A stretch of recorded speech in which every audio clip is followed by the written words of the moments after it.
फूलन देवी उस रात एक सेकंड के लिए ना सोई, ना कुछ खाए, एक आवाज सुन निकल आए थे आंसू। फूलन देवी के जीवन की शुरुआत होती है यूपी के जालौन से। जिला जालौन कानपुर झांसी रोड पर है। वैसे तो जिले का नाम ऋषि जलवान के नाम पर पड़ा था, लेकिन इस जिले का दुनिया से परिचय कराया 1960 के दशक में पैदा हुई एक लड़की ने। उस लड़की का नाम था फूलन। 10 अगस्त 1963 को गांव घूरा का पूर्वा में फूलन का जन्म हुआ। परिवार काफी गरीब था, जाति छोटी थी, लेकिन लड़की के तेवर बड़े थे। वो किसी के सामने न झुकती थी और न किसी से दबती थी। बात 1974 की है। उस समय फूलन करीब 10 साल की थी। तब पता चला कि सगे चाचा ने दबंगई से उसके पिता की जमीन हड़प ली है। ये जानकर वो चाचा से ही भिड़ गई।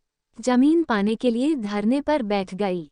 इसके विरोध में चचेरे भाई ने फूलन के सिर पर ईंट से हमला कर दिया, लेकिन वो हार नहीं मानी, विरोध जताती रही। लेकिन थी वो एक मासूम लड़की ही, उम्र महज 10 साल, गुस्सा और तेवर बड़ों जैसे। ऐसे में घरवालों ने हाथों में बेड़ियां बांधने का सोचा। लड़कियों को बांधने का समाज में सबसे प्रचलित प्रथा रही है हाथ पीले करने की। फूलन भी उसी फहरिस्त में शामिल हो गई। 10 साल की उम्र में ही घरवालों ने जबरन शादी करा दी, वो भी उसकी उम्र से 35 से 40 साल बड़े आदमी से। न चाहते हुए भी वो बन गई बालिका वधू। थोड़ा विरोध किया, आंसू गिराए, लेकिन ससुराल तो जाना ही था। ससुराल पहुंची, न चाहते हुए भी पति से संबंध बनाने को मजबूर हुई, वैसे ही जैसे किसी छोटी लड़की से कोई अधेड़ बलात्कार करता है। ठीक उसी दर्द से फूलन भी गुजरी, लेकिन क्या कर सकती थी। समाज की खातिर वो चुप रही। सोचा समय के साथ सब ठीक होगा। यही सोचते हुए कुछ साल निकल गए, लेकिन दोनों पति पत्नी के उम्र का फासला कम नहीं हुआ। वो उस पति को सह नहीं पाती थी, ऊपर से घर के कामकाज का बोझ भी। वो मजबूत थी, दबंग थी, लेकिन उम्र भी तो कोई चीज होती है। महज 12 से 13 साल में कितना सहती। धीरे धीरे अब फूलन की तबीयत खराब होने लगी, इतनी खराब कि उसे मायके लौटना पड़ा। लेकिन मायके वालों को फूलन का इस तरह से लौटना अच्छा नहीं लगा, इसलिए भाई ने कुछ समय बाद ही फूलन को फिर से ससुराल पहुंचा दिया।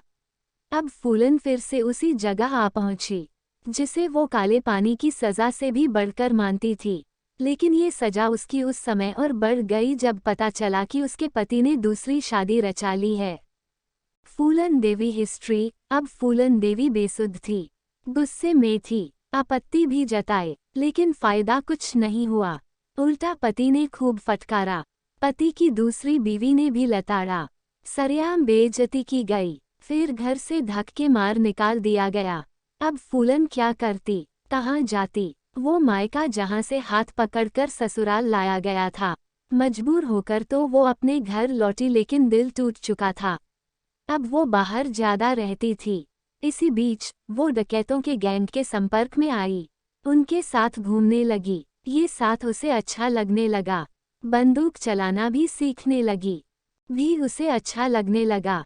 कुल मिलाकर एक तरीके से घरवालों की अनदेखी और ससुराल में तिरस्कार ने उसे डकैतों के आंगन में पहुंचाया दिया था। हालांकि फूलन डाकुओं के संपर्क में कैसे आई, इसे लेकर भी कई थ्योरी हैं। कोई कहता है कि वो अपनी मर्जी और मजबूरी में डाकुओं से जुड़ी, तो कोई कहता है कि डाकू जबरन उठा ले गए थे। अब इन दोनों बातों के कोई पुख्ता सबूत तो नहीं है, लिहाजा फूलन की आत्मकथा में लिखी उसी बात पर ही भरोसा करते हैं, जिसमें डाकुओं से संपर्क में आने के बारे में फूलन ने कहा था कि किस्मत को शायद यही मंजूर था। 2 डकैतों को पसंद आ गई थी फूलन, फिर हुआ खूनी खेल। चंबल में ऐसा पहली बार हुआ था कि डकैतों के साथ कोई महिला जुड़ी थी। दिन रात साथ रहती थी, हंसती घूमती थी। फिर धीरे धीरे वो डाकुओं के सरदार बाबू गुज्जर और उसके साथी डाकू विक्रम मल्लाह को पसंद आ गई। विक्रम मल्लाह अंदर ही अंदर बाबू गुज्जर का दुश्मन बन बैठा, और आखिरकार ये दुश्मनी एक दिन गुस्से के रूप में बाहर आ गई, जिसका शिकार हुआ डाकुओं का सरदार बाबू गुज्जर। विक्रम ने बाबू गुज्जर को गोलियों से भून डाला। राजा को मारने वाला ही राजा बनता है। तो डाकुओं के सरदार को मारने वाला भी सरदार बन गया और अब फूलन भी हमेशा के लिए विक्रम की हो गई। विक्रम मल्लाह के दुस्साहस से नाराज हुआ ठाकुर गैंग। छोटी जाति की महिला के लिए बाबू गुज्जर की हत्या होना एक गैंग को नागवार गुजरा। वो गैंग था ठाकुरों का, जिसकी कमान श्रीराम ठाकुर और लाला ठाकुर के पास थी। दोनों इस हत्या के लिए फूलन को दोषी मानते थे। अब दोषी मान लिया तो बदला लेना तो ठाकुर गैंग की फितरत थी। वो फूलन से बदला लेना चाहते थे, लेकिन जानते थे कि विक्रम मल्लाह ऐसा होने नहीं देगा, इसलिए फूल को तोड़ने से पहले कांटे को निकालने में जुट गया ठाकुर गैंग। लिहाजा पहले विक्रम मल्लाह की हत्या होती है, फिर ठाकुर गैंग फूलन को अगवा कर लेता है। अपहरण के बाद फूलन को बहमई गांव ले जाया जाता है। ऐसा कहा जाता है कि बहमई में 3 हफ्ते तक ठाकुरों ने फूलन से बलात्कार किया। ये कहानी फिल्म बैंडिट क्वीन में दिखाई गई है, लेकिन इसमें कितना सच है, इसकी पुष्टि आज तक नहीं हुई है। इस बारे में फूलन से सवाल पूछा गया था, तब जवाब में फूलन ने कहा था कि ठाकुरों ने उस वक्त मेरे साथ बहुत मजाक किया था। फूलन के इस जवाब के कई मायने हो सकते हैं, लेकिन सच तो ये भी है कि कोई महिला खुद बलात्कार की बात को कैसे स्वीकार कर सकती है। खैर, घटना चाहे जो हुई हो, लेकिन ये बात तो सच है कि ठाकुरों ने 3 हफ्ते तक फूलन को बंधक बनाए रखा था। बहमई घटना से फूलन का बदला अवतार बन गई बैंडिट क्वीन। 3 हफ्ते तक किसी महिला को बंधक बनाए रखा जाए, उसे मानसिक प्रताड़ना दिया जाए, वाकई इसकी कोई तुलना नहीं हो सकती है। ऐसी प्रताड़ना को कोई झेल जाता है, कोई खामोश रह जाता है, लेकिन ये फूलन देवी थी। बचपन में जमीन को लेकर भिड़ गई थी, तो फिर ये सज़ा तो मौत से भी बदतर भी थी। फिर क्या था? सवाल इज्जत का था और सामने बेइज्जती करने वाले हैवानों का चेहरा। लिहाजा फूलन ने डाकू का चोला पहन ही लिया। फूलन को खाकी वर्दी और इंस्पेक्टर वाले 3 स्टार पसंद थे, इसलिए हमेशा वो खाकी वर्दी पहन बदला लेने की ठान ली। बात 14 फरवरी 1981 की है। इस दिन बहमई गांव में सन्नाटा पसरा था। तभी डाकुओं को लेकर वहां पहुंचती है फूलन देवी, उस जगह पर जहां 3 हफ्ते तक उसकी बेइज्जती हुई थी। यहां आते ही फूलन ने 2 आरोपियों को पहचान लिया, उनसे सवाल पूछा। बोली, बेइज्जती करने वाले बाकी कहाँ हैं? दोनों ने कोई जवाब नहीं दिया। उनकी खामोशी फूलन के गुस्से को बढ़ा रही थी, और फिर गुस्सा इतना बढ़ा कि वो 22 ठाकुरों को घर से बाहर निकाल ले आई। सभी को लाइन में खड़ा करा दिया, फिर घुटनों के बल बैठने को कहा और आखिर में सभी को गोलियों से भून डाला। महज कुछ मिनट में एक साथ 22 लोगों की हत्या।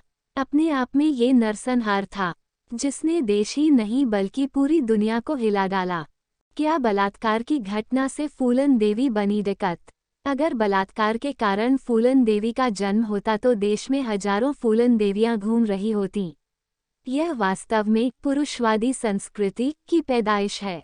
जाति, जमीन, औरत, मर्द सब कुछ समेटे हुए है फूलन देवी की कहानी। अरुंधति रॉय, लेखिका। यही वो घटना थी जिसके बाद फूलन देवी को पूरी दुनिया जान गई। तो फिर उत्तर प्रदेश और अपना देश कैसे बचे रह जाते? उस वक्त केंद्र में प्रधानमंत्री इंदिरा गांधी थीं। उत्तर प्रदेश राज्य में वीपी सिंह की सरकार थी, लेकिन चर्चा में आई फूलन देवी। मीडिया ने फूलन को बैंडिट क्वीन नाम दिया और सरकार ने इसके सिर पर इनाम रख दिया, लेकिन फूलन को पकड़ना तो दूर, कोई पुलिस उस तक पहुंच नहीं पाई। फिर क्या था? इस मामले ने उस समय की राज्य सरकार को हिला डाला। बहमई कांड की वजह से यूपी के मुख्यमंत्री वीपी सिंह को इस्तीफा देना पड़ा, लेकिन फूलन फिर भी काबू में नहीं आई। उत्तर प्रदेश और मध्य प्रदेश की पुलिस डाकुओं के ठिकानों पर छापेमारी करने लगी। कई छोटे मोटे डाकुओं का एनकाउंटर भी हुआ, लेकिन फूलन तक पुलिस का पहुंचना सपना ही रह गया। 1 साल तक ये सिलसिला चलता रहा। आखिरकार मध्य प्रदेश सरकार ने फूलन को आत्मसमर्पण कराने की रणनीति बनाई। जिम्मेदारी भिंड के एसपी राजेंद्र चतुर्वेदी को सौंपी गई। फूलन को सरेंडर कराने वाले पुलिस अधिकारी की कहानी। फूलन देवी की स्टोरी। यहीं से फूलन देवी की जिंदगी में फिर से एक नया मोड़ आने की शुरुआत हुई। ये शुरुआत करने वाले पुलिस अधिकारी थे राजेंद्र चतुर्वेदी, बेहद शांत और मजबूत इरादों वाले, कुछ ठान ले तो उसे पूरा करने वाले। अकेले दम पर वो मध्य प्रदेश के तत्कालीन सीएम अर्जुन सिंह से दावा करते हैं कि वो फूलन को आत्मसमर्पण कराकर मानेंगे और फिर इस मिशन में जुट जाते हैं। एक मीडिया को दिए इंटरव्यू में खुद राजेंद्र चतुर्वेदी ने पूरी कहानी बयां की है। वो उस दिन के बारे में बताते हैं जब पहली बार फूलन से मिलने गए थे। पुलिस अधिकारी बताते हैं कि वो 5 दिसंबर 1982 की रात थी। वो खुद बाइक चला रहे थे और पीछे फूलन देवी का करीबी था।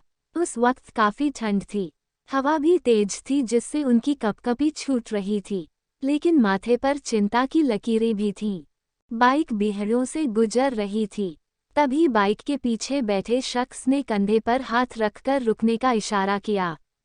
फिर दोनों लोग पैदल आगे बढ़ने लगे। थोड़ी देर चलने पर उन्हें हाथ में लालटेन हिलाता एक शख्स दिखाई दिया। फिर दोनों उसी लालटेन वाले के पीछे पीछे चलने लगे। फिर एक झोपड़ी में इन्हें रोक लिया गया। यहाँ कुछ खाने को दिया गया ताकि ठंड से थोड़ी राहत मिल जाए। साथ ही उन्हें 1 घंटे तक रुकने के लिए कहा गया। यहाँ समय बिताने के बाद एक डाकू पुलिस अधिकारी को बाइक से लेकर चंबल नदी की तरफ बढ़ने लगा। करीब 6 किलोमीटर चलने के बाद बाइक खड़ी कर दी। इसके बाद साथी ने टॉर्च निकाली और घने पेड़ों व जंगल के रास्ते ले जाने लगा। वहां दूर से जलता हुआ अलाव दिखाई दिया। इसे देख राजेंद्र चतुर्वेदी ने अंदाजा लगा लिया था वहां कुछ खास होने वाला है, लेकिन अंदाजा गलत निकला। यहाँ भी फूलन से मुलाकात नहीं हुई। यहाँ से डाकुओं का तीसरा साथी फिर से उन्हें लेकर कई किलोमीटर दूर गया। इस तरह पूरी रात चलते चलते वो थक चुके थे। सुबह होने वाली थी, लेकिन सुबह से ठीक पहले ही बीहड़ में एक खास जगह पहुंचे। वहां की झाड़ियों से नीले रंग का बेल बॉटम और नीले ही रंग का कुर्ता पहने हुए एक महिला सामने आई।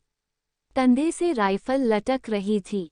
घने बाल थे, कंधे तक लटके थे। मैं उसे देखता ही रहा। तभी उसने मेरे पैर पर कुछ रख दिया। देखा तो 500 रुपये थे। ये देख हैरान रह गया। क्या फूलन देवी ऐसी है? फूलन ने खुद चाय बना पिलाई और खाना भी खिलाया। फूलन देवी डाकू की कहानी। फूलन देवी ने अपने हाथों से उनके लिए चाय बनाई। चाय के साथ उन्हें चूड़ा खाने के लिए भी दिया। फिर दोनों में बातें शुरू होती हैं। लेकिन इस बात की शुरुआत कैसे हो, इस पर पुलिस अधिकारी ने पहले से तैयारी की हुई थी। वो फूलन से मिलने से पहले ही उनके गांव गए थे, जहां वो परिवार से मिलकर उनकी बातें रिकॉर्ड की थी, फोटो भी खींची थी। उन्हें ये अंदाजा था कि महिला तो महिला होती है, उसमें ममता कूट कूट कर होती है। भले ही वो इसका दिखावा ना करे, वो इमोशनल भी होती है, भले ही इसका एहसास न कराए। यही सोचकर राजेंद्र चतुर्वेदी ने बात की शुरुआत ही फूलन के घर से करते हैं। वो कहते हैं, मैं आपके घर गया था। ये सुनकर फूलन देवी चौंक जाती हैं। पूछती है, कब? राजेंद्र चतुर्वेदी ने जवाब दिया, पिछले महीने। ये सुनते ही फूलन ने तपाक से पूछा, वहाँ मुन्नी मिली? पुलिस अधिकारी ने जवाब दिया, हाँ, आपकी बहन मुन्नी, माँ और पिता भी मिले। फिर सबूत के तौर पर परिवार की तस्वीरें दिखाए। फूलन उन तस्वीरों को निहारने लगी। तभी फूलन अचानक एक आवाज़ सुनकर चौंक गईं। वो आवाज़ थी मुन्नी की। ये आवाज़ कहाँ से आई? फूलन ये सोचने लगी। तभी राजेंद्र चतुर्वेदी ने फूलन को टेप रिकॉर्डर दिखाया। उसमें परिवार से बातचीत के दौरान की ऑडियो रिकॉर्डिंग थी। ये सुनकर फूलन इमोशनल हो गईं, ऐसे मानो सारा तनाव दूर हो गया। थोड़ी देर बाद फूलन शांत हुई। सोचने लगी कि आखिर पुलिस अधिकारी ने मेरे लिए इतना किया क्यों? यही सोचकर फूलन ने सवाल पूछा, आप मुझसे क्या चाहते हैं? राजेंद्र चतुर्वेदी ने कहा कि हम चाहते हैं कि आप आत्मसमर्पण कर दें। आत्मसमर्पण और फूलन देवी। ये सुनते ही फूलन भूल गई कि थोड़ी देर पहले ही वो सपनों में घर चली गई थी। याद सिर्फ ये आया कि वो डाकू फूलन है। गुस्सा 7वें आसमां पर था, चेहरा लाल, आवाज भारी। वो चिल्लाकर बोली, तुम क्या समझते हो, मैं तुम्हारे कहने भर से हथियार डाल दूंगी? मैं फूलन देवी हूँ, मैं इसी वक्त तुम्हें गोली से उड़ा सकती हूँ। ये देखकर मानो पूरे बीहड़ में सन्नाटा पसर गया। उस वक्त जो डाकू जहां थे वहीं खड़े रह गए। किसी की बोलने की हिम्मत नहीं थी। आखिरकार फूलन के सबसे करीबी मान सिंह ने किसी तरह फूलन को शांत कराया। समझाया ये काफी सोच समझकर यहाँ आए हैं, पहले पूरी बात हो जाए, फिर कोई फैसला करेंगे। फिर दोपहर हो जाती है। उस दिन फूलन ने खुद ही खाना बनाया। बाजरे की मोटी मोटी रोटियां बनाई। इसके साथ आलू की सब्जी और दाल परोसकर खाने को दी। खाना खाकर राजेंद्र चतुर्वेदी ने फूलन की कुछ फोटो खींची और उन्हें दिखाए, जिसे देखकर फूलन खुश हो गई। बोली, आप तो जादू करियो है। इसके बाद फिर फूलन ने पूछा, आपको ये कैसे भरोसा है कि सरेंडर करने पर एनकाउंटर नहीं होगा? पुलिस अधिकारी कहते हैं, मुझे मुख्यमंत्री ने खुद भेजा है, इसलिए भरोसा नहीं करने का कोई सवाल ही नहीं है। इस पर फूलन सबूत मांगती है। जवाब में राजेंद्र चतुर्वेदी कहते हैं कि किसी को साथ भेज दीजिए, उन्हें सीधे सीएम से मिलवाऊंगा। ये सुनकर फूलन एक साथी को पुलिस अधिकारी के साथ भेजने को राजी हो गईं। साथ में फूलन ने अपनी मां के लिए एक अंगूठी भी भिजवाई। इस तरह राजेंद्र चतुर्वेदी बीहड़ से निकलकर सीधे दिल्ली की फ्लाइट लेते हैं और सीएम से मुलाकात करते हैं। सीएम से मुलाकात की जानकारी फूलन को मिलती है, तब राजेंद्र चतुर्वेदी पर भरोसा और बढ़ जाता है। इसके कुछ महीने बाद राजेंद्र चतुर्वेदी अपनी पत्नी और बच्चे के साथ फिर फूलन से मिलने जाते हैं। इस बार फूलन की गोद में बच्चे को रखकर वचन देते हैं कि वो सरेंडर करेगी तो पुलिस कोई एक्शन नहीं लेगी। तो उस रात एक सेकंड के लिए भी ना सोई, ना खाए, ना कुछ पिया। तारीख 13 फरवरी साल 1983। जगह मध्य प्रदेश के भिंड जिले का एमजीएस कॉलेज। यहाँ सुबह से देश और दुनिया की निगाहें टिकी थीं। वजह थी खौफ का दूसरा नाम कही जाने वाली फूलन देवी का आत्मसमर्पण करना। मध्य प्रदेश में तत्कालीन मुख्यमंत्री अर्जुन सिंह के सामने आत्मसमर्पण करने से पहले वाली रात फूलन एक सेकंड भी नहीं सोई। घबराहट में कुछ खाया भी नहीं और न ही एक गिलास पानी पिया था। जिसका नाम सुनकर दूसरों की नींद उड़ जाती थी, उसकी ये हालत देख साथी डाकू मान सिंह से रहा नहीं गया। सुबह होते ही डॉक्टर को बुला लिया। डॉक्टर ने चेक किया। मान सिंह ने तबीयत बिगड़ने की वजह पूछी। डॉक्टर ने कहा, तनाव। एक बार तो वहां मौजूद लोगों को भरोसा नहीं हुआ। फिर डॉक्टर ने समझाया कि तनाव की वजह से इन्हें काफी घबराहट है, इसलिए नहीं सो पाई और न ही कुछ खाया पिया। ये जानकर उसके साथी और पुलिस अधिकारी ने फूलन को किसी तरह से सामान्य किया था। इसके बाद मध्य प्रदेश के उस वक्त के सीएम अर्जुन सिंह के सामने फूलन ने गैंग के साथ आत्मसमर्पण कर दिया। फूलन पर 22 हत्या, 30 डकैती और 18 अपहरण के केस चले। 11 साल जेल में रहना पड़ा। 1993 में उत्तर प्रदेश में मुलायम सिंह यादव की सरकार थी। मुलायम सिंह ने एक बड़ा फैसला लिया। फूलन पर लगे सभी आरोपों को वापस ले लिया गया। फिर फूलन की 1994 में जेल से रिहाई हुई। उसे नया जीवन मिला और नई उम्मीदें भी। फिर फूलन ने उमेद सिंह नामक व्यक्ति से शादी कर ली। बीहड़ के जंगल से दिल्ली के संसद तक का सफर। फूलन जेल से बाहर आ गई, नई शादी भी हो गई। लेकिन अब आगे क्या? फूलन को मुलायम सिंह ने नया जीवन दिया। जेल से आने के बाद समाजवादी पार्टी से जुड़ने का ऑफर भी। वर्ष 1996 में वो समाजवादी पार्टी में शामिल हो गई। 1996 में चुनाव भी लड़ा, जीत भी गई। मिर्जापुर से सांसद बन गई। अब वो बीहड़ के जंगल से निकलकर दिल्ली संसद में पहुंच गई। झाड़ी और झोपड़ी में रहने वाली फूलन अब आलीशान बंगले में रहने लगी। 1998 में फिर से चुनाव हुए, लेकिन वो हार गई। मगर किस्मत को कुछ और ही मंजूर था। एक साल बाद 1999 में फिर से चुनाव हुए और फूलन जीत गई। राजनीतिक उतार चढ़ाव के दौरान ही फूलन ने एक संगठन बना लिया था। उसका नाम था एकलव्य सेना। इस संगठन में हर तरह के लोग जुड़ रहे थे, चाहे वो डाकू रहे हों या गरीबी में जिंदगी गुजारे हों। लेकिन इस संगठन से जुड़ने आए एक शख्स ने ही आखिर में फूलन देवी की जिंदगी को खत्म कर दिया। शेर सिंह ने खीर खाए फिर चौखट पे ही मारी गोली। तारीख 25 जुलाई साल 2001। जगह, देश की राजधानी दिल्ली। इस दिन फूलन के घर पर एकलव्य संगठन में शामिल होने के लिए शेर सिंह राणा नामक व्यक्ति आया था। फूलन ने उसका स्वागत किया। खाने के लिए खीर मंगवाए। शेर सिंह ने खुशी खुशी खीर खाई। अलविदा कहकर घर से बाहर निकलने लगा। उसका साथ देने के लिए फूलन भी बाहर निकली। घर के चौखट तक छोड़ने आई, लेकिन शेर सिंह के ज़हन में कुछ और था। उसने घर के गेट पर ही फूलन देवी को गोली मार दी। चौखट पर फूलन धड़ाम से गिरी। कल तक जो शेरनी दहाड़ती थी, अब वो शांत थी, बिल्कुल खामोश। फूलन की मौत पर शेर सिंह राणा ने कहा था, अब जाकर बहमई हत्याकांड का बदला पूरा हुआ। घटना के बाद पुलिस ने शेर सिंह राणा को गिरफ्तार कर लिया। 14 अगस्त 2014 को दिल्ली की एक अदालत ने शेर सिंह राणा को आजीवन कारावास की सजा सुनाई, लेकिन फूलन देवी की सोच और हिम्मत को वो खत्म नहीं कर पाया। फूलन देवी पर ब्रिटेन में आउटलॉ बुक नाम की एक किताब प्रकाशित हुई। इस किताब में उनके जीवन के कई पहलुओं की चर्चा है। इस किताब के लेखक रॉय मॉक्सम हैं। फूलन के जेल में रहने के दौरान ही इस लेखक ने उनसे पत्राचार किया था, फिर इंडिया आकर मुलाकात भी की थी। लेखक रॉय मॉक्सहैम ने फूलन देवी के बारे में एक मीडिया को दिए इंटरव्यू में कहा था कि उन्होंने जिंदगी में बहुत कुछ सहा, लेकिन इसके बावजूद फूलन देवी बहुत हंसमुख थीं। वे हमेशा हंसती रहती थीं, मजाक करती रहती थीं। रॉय ने ये भी कहा था कि फूलन ने अपना बचपन काफ़ी गरीबी में गुजारा।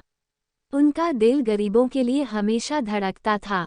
ये भी कहा कि मुझे लगता है कि वे गलत न्यायिक प्रक्रिया का शिकार हुईं।